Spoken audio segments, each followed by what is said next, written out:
Dans les montagnes de Galilée, du Liban et du Haouran en Syrie, vit un peuple étrange, gardien d'une très ancienne révélation.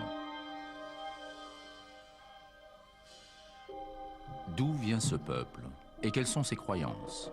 Et pourquoi ces croyances ne sont-elles transmises que par voie initiatique? Parce que ce peuple s'est entouré depuis des siècles de mystères et de secrets, il constitue encore de nos jours une des énigmes du Proche-Orient.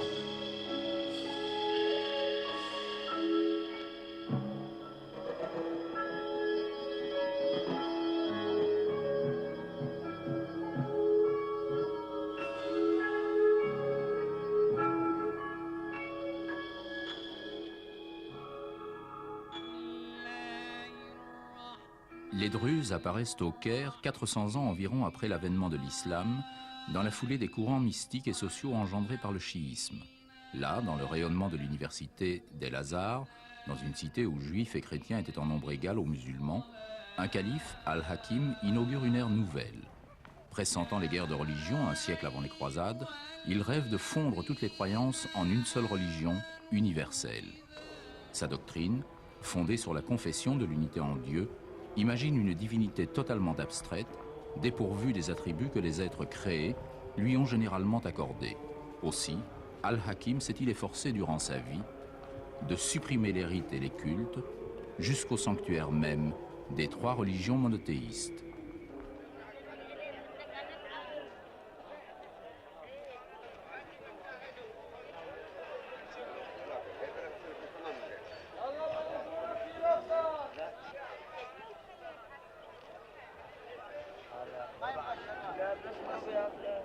De cette porte, dit-on, il se rendait chaque nuit dans le désert afin de méditer sur son enseignement unitaire, une religion universelle qu'il voulait dépouiller, intérioriser. Un matin, il disparut mystérieusement et Hamza, un disciple d'origine persane, poursuivit l'œuvre du calife absent. Al-Hakim, 10e personnification de Dieu sur la terre, n'est pas mort. Il réapparaîtra le jour du jugement dernier, proclama Hamza. Et du Caire, des missionnaires partirent annoncer aux quatre coins de l'islam et jusqu'en Inde la naissance d'une ère nouvelle. Parmi eux, un certain Daradzi qui devait laisser son nom au druzisme.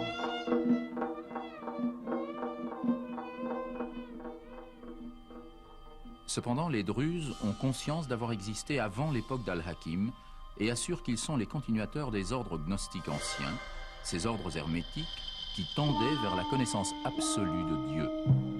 Depuis le commencement des temps, une chaîne d'initiés dépositaires de la suprême révélation se transmettrait la connaissance, celle dont Platon déjà affirmait qu'elle ne peut être donnée qu'à ceux qui y sont préparés.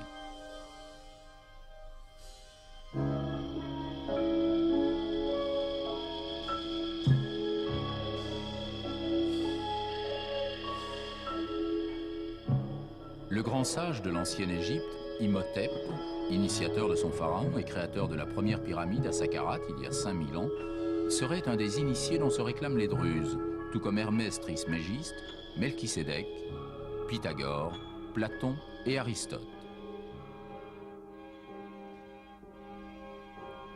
C'est au pied de l'Hermon, dans une région sauvage du Liban, que le druzisme prend racine parmi des tribus originaires d'Arabie et du Yémen. Dès les premiers temps, les persécutions qui poursuivent la secte incitent les prosélytes à la pratique de la taqiyya, qui recommandait de se conformer à la religion du plus fort tout en conservant la foi dans son cœur.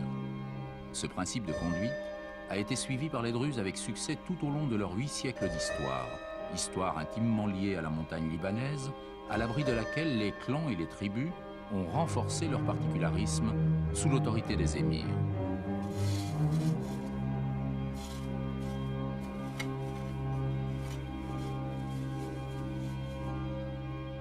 L'arrivée à Florence de l'émir Fakhreddin en 1615 éveille l'attention des cours européennes. Ce prince avait en effet réussi à fonder un jeune État indépendant au sein de l'Empire ottoman.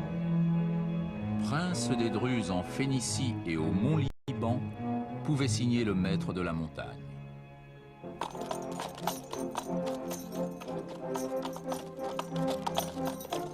Mais un Un siècle plus tard, c'est l'exode de familles, de clans, de tribus que décimaient les rivalités entre émirs.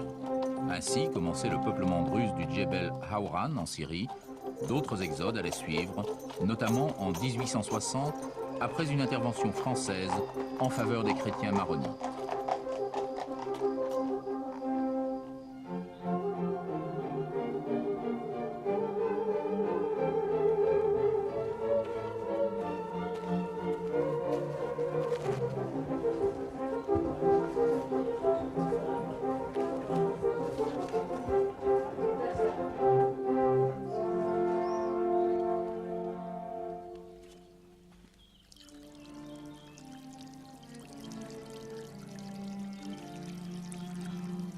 L'épopée des émirs libanais se termine dans le raffinement d'un petit Versailles que le puissant Béchir II se fait construire à Beit Eddin, fleuron d'une architecture typiquement druze. Lamartine, dans son voyage en Orient, en a chanté les fastes et les charmes.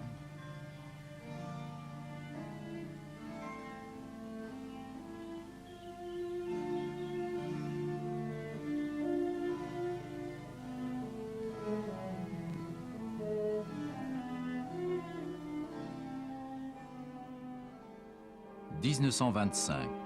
À l'époque du mandat français sur la Syrie, un seigneur du Djebel rejette la tutelle de la France et l'offre d'un État druze indépendant. Pendant 2 ans, ses cavaliers tiendront l'armée française en échec. Un jour, avec ses compagnons, il charge une colonne blindée ennemie et l'anéantit.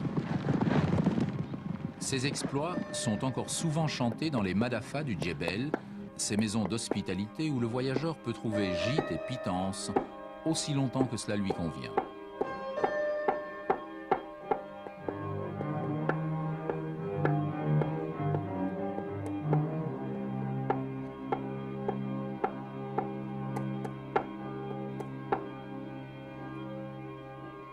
Aujourd'hui, les Druzes constituent au centre du monde islamique une communauté très spécifique de près d'1 demi-million d'hommes, 250 000 en Syrie, 150 000 au Liban et 40 000 en Israël. Le peuple druze se trouve donc au cœur du conflit israélo-arabe. Cette situation est d'autant plus inconfortable qu'ils pratiquent la taqiyya, un enseignement qui recommande d'épouser la cause de leur pays respectif tout en restant intérieurement druzes. Ainsi, en Israël, les jeunes druzes se font-ils enrôler dans l'armée pour défendre l'État juif.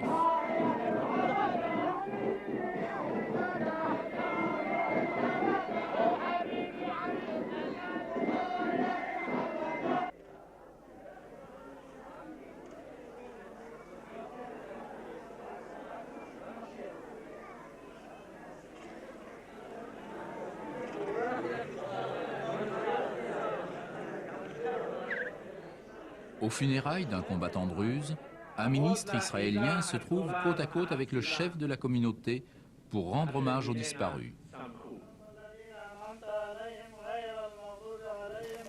Tandis qu'au même moment, de l'autre côté de la frontière, non loin des villages druzes du Golan, annexés par Israël, un officier druze de Syrie, au nom de la même taqiyya, est tombé au champ d'honneur. En présence des plus hautes autorités du pays, les chefs religieux du Djebel l'honorent comme un héros de la cause arabe. Enfin, au Liban, Kamal Jumblat, chef de la communauté druze libanaise et homme politique de grand prestige, a choisi le camp des Palestiniens contre Israël et plus tard contre la Syrie. Il meurt assassiné en pleine guerre civile.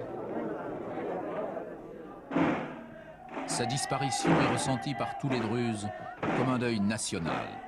Car au-delà des frontières infranchissables du XXe siècle, le cœur est resté solidairement druze.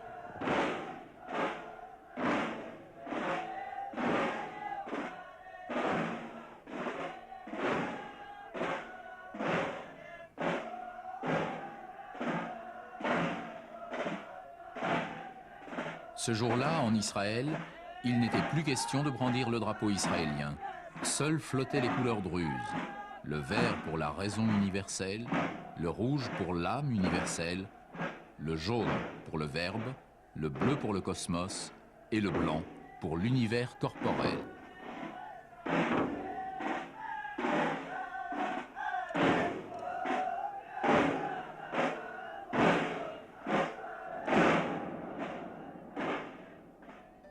père en fils, ces hommes se sont transmis le privilège d'appartenir à la communauté des Druzes, et cette appartenance donne à chaque membre la possibilité d'acquérir la sagesse initiatique.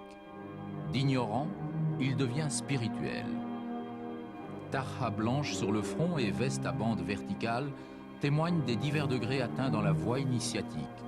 Pourtant, ces aspects extérieurs n'ont pour les Druzes que peu d'importance, car le Dieu avec lequel l'initié communique dépend de son niveau de connaissance.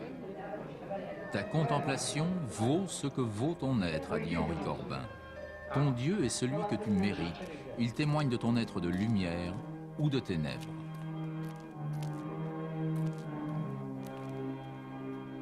L'initiation est aussi accessible aux femmes, car les Druzes considèrent leurs compagnes avec beaucoup d'égards. Elles ne sont pas des êtres inférieurs ou impurs comme le professent d'autres religions. Non. La femme druze peut se réaliser dans la même voie que l'homme. Les Akalasiti, femmes initiées, portent aussi sur le front la couleur blanche, signe de sagesse et de pureté. L'initiation exige du temps et de la persévérance. Au Liban, plusieurs écoles religieuses en préparent la voie. Les maîtres y enseignent les grands principes de sagesse druze. Recherche mystique personnelle, domination des sens, respect de la nature, du prochain et des autres religions.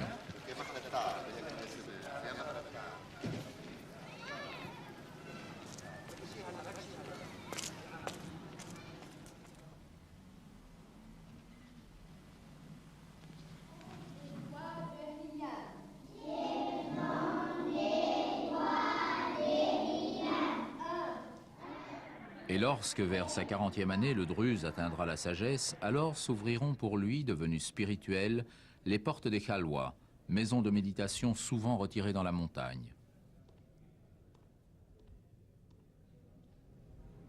Il n'y a ni culte ni rite chez les Druzes, car ils estiment que les aspects extérieurs de la religion contribuent à diviser les hommes face à un Dieu unique.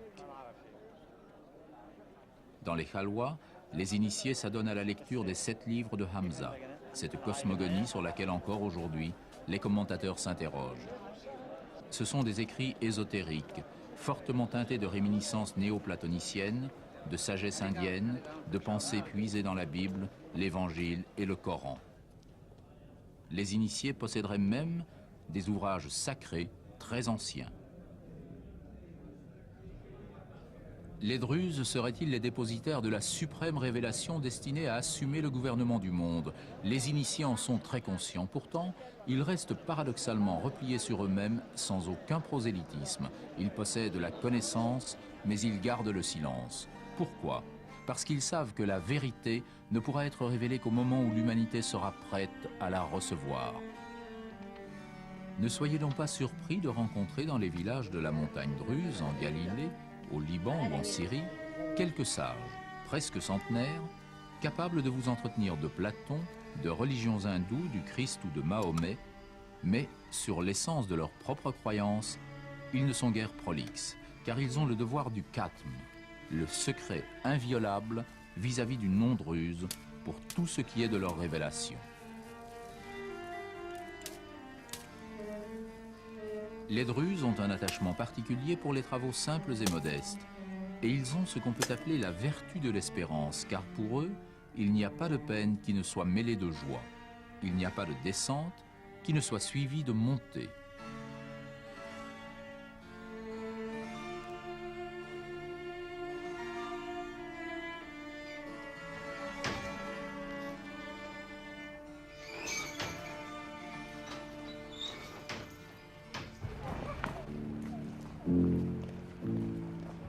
Un Druze ne dit jamais qu'il meurt, il dit qu'il transmigre.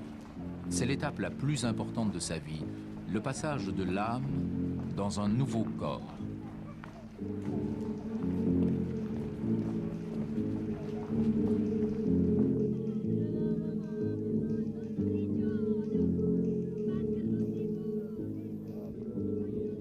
Tu m'as laissé la vie, proclame le récitant, car la réincarnation est immédiate. L'âme qui quitte un corps est appelée magnétiquement dans les environs d'un corps en formation et c'est l'influence astrale qui régit cet échange. L'âme pénètre la chair par le souffle. Les transmigrations successives vise la perfection de l'âme jusqu'au degré le plus élevé et par conséquent, la conception de métempsychose chez les Druzes rejette la réincarnation dans les animaux et les plantes.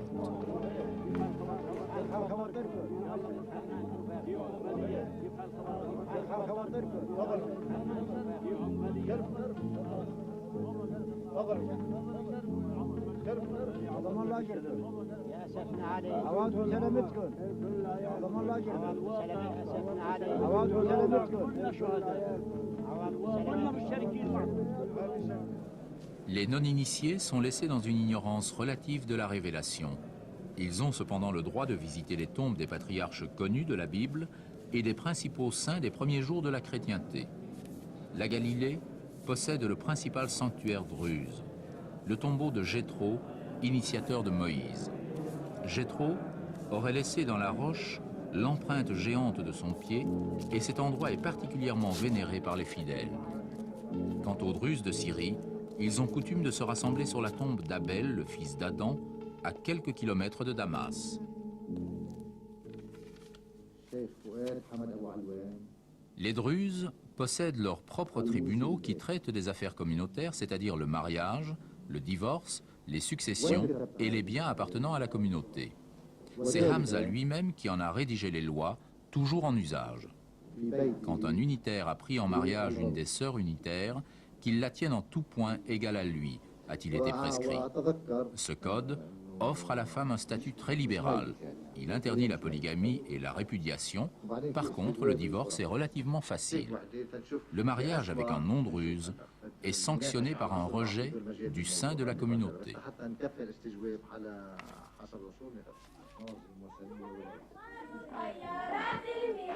Rares sont encore les mariages traditionnels car l'esprit libéral des Druzes correspond à l'évolution des sociétés contemporaines où les rites tombent en désuétude.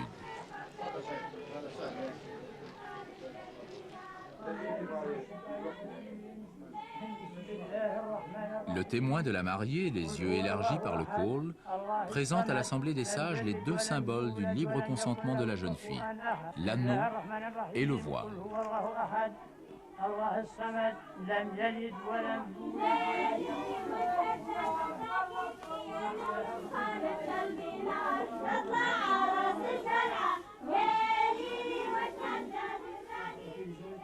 Le mariage se déroule donc entre initiés par procuration. Les mariés se tiennent à l'écart et ce n'est qu'après la cérémonie qu'ils auront l'occasion de se retrouver.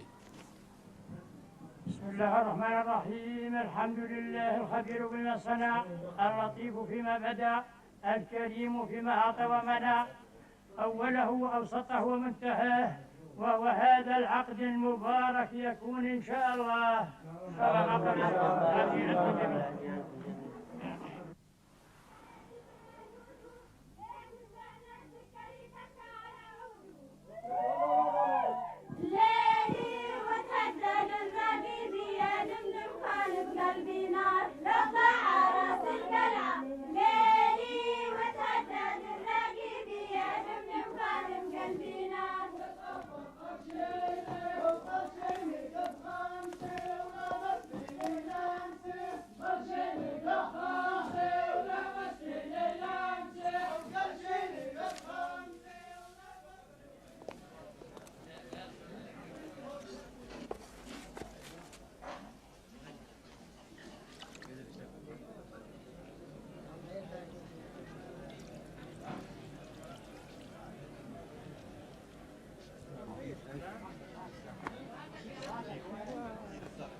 Plusieurs milliers d'initiés du Liban et de Syrie se rassemblent chaque année sur la tombe de Nabi Ayoub, le Job de la Bible. L'eau de la source qui aurait guéri les plaies du saint homme est toujours réputée pour ses propriétés bénéfiques.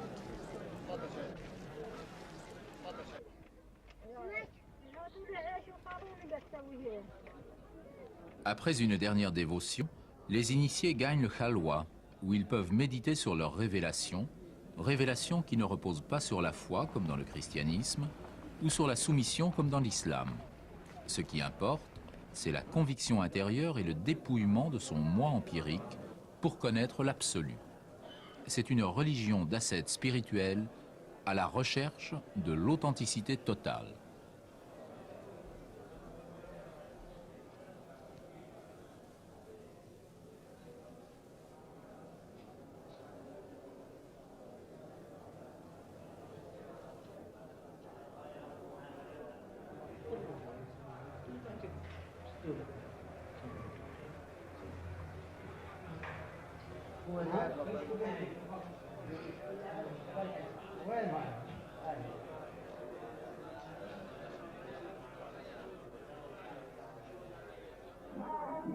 Autre pèlerinage, le tombeau du Nabi Chouaib, c'est-à-dire Jéthro, près du lac de Tibériade.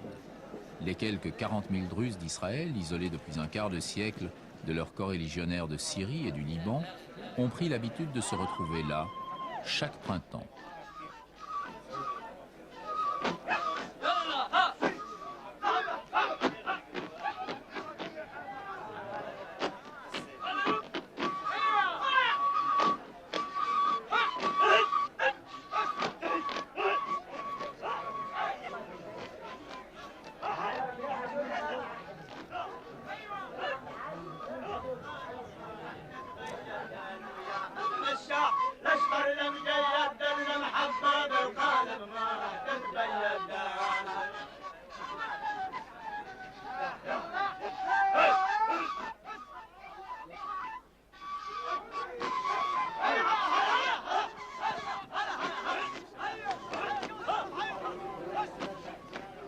C'est une fête à la fois religieuse et politique, au cours de laquelle la communauté druze reçoit l'hommage des autres communautés du pays.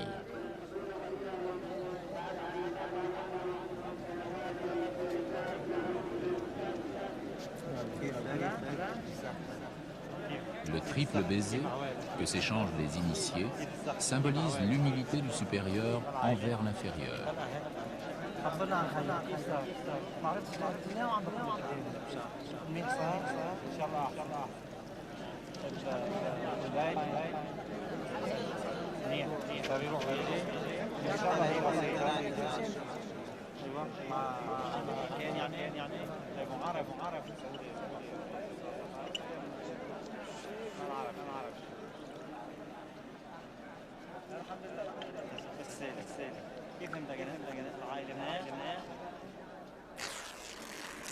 Sur les tombes des nabis, les pèlerins ont coutume de déposer des étoffes de soie qui seront déchirées en morceaux et portées par les jeunes gens.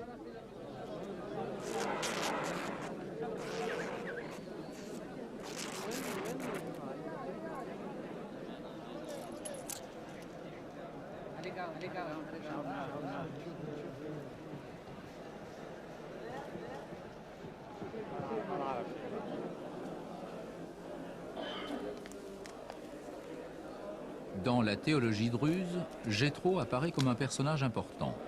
Pour dicter aux hommes sa volonté, Dieu créa la plus haute raison, auquel il transmit une part de son essence.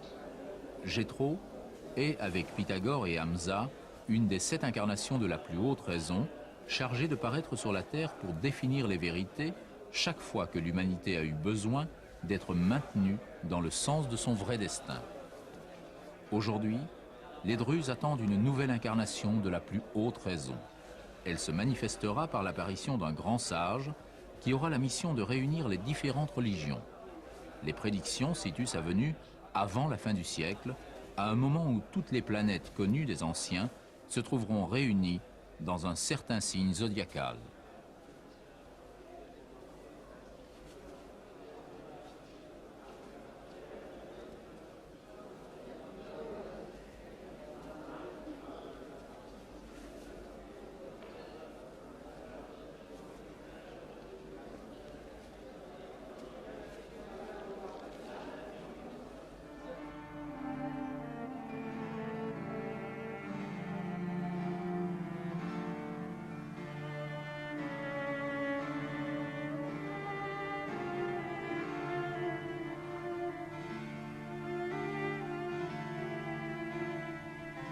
Depuis l'avènement du calife Al-Hakim, l'intégrité de la révélation a été si farouchement préservée que les Druzes ont été comparés par l'historien Arnold Toynbee à des fossiles vivant dans une forteresse.